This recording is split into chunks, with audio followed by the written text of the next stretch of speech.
Famous Brands is about to look at its ability to trade outside of its comfort zone in terms of food services, and the way that we describe leisure is probably a combination of hospitality, beverages, FMCG or fast-moving consumer goods, and if we get really brave, even to get into the retail space.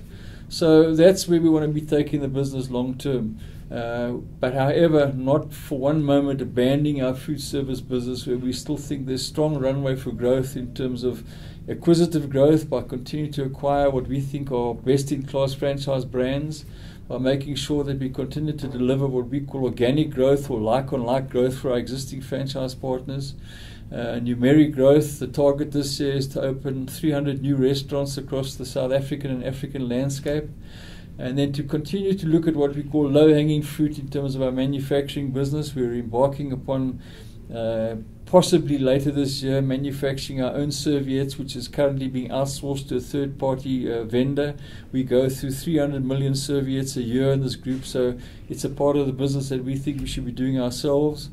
And then on the logistics part of our business is that there's some opportunities for us to take back what we call some outsourced third-party distribution. We've outsourced a part of our Gauteng frozen business for the past probably 7-8 years.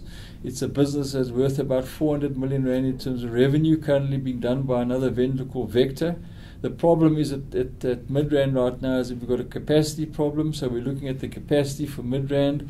And one of the opportunities is to open up another depot, or satellite depot as we call it, out in Polokwane, so we can move some of the volume out of Midrand and take the heat off Midrand and take some of that business back. So overall, we're in a great space. I think the business is rock solid in terms of its core business, and then of course there's this exciting opportunity to want to tiptoe out of food service into the leisure space.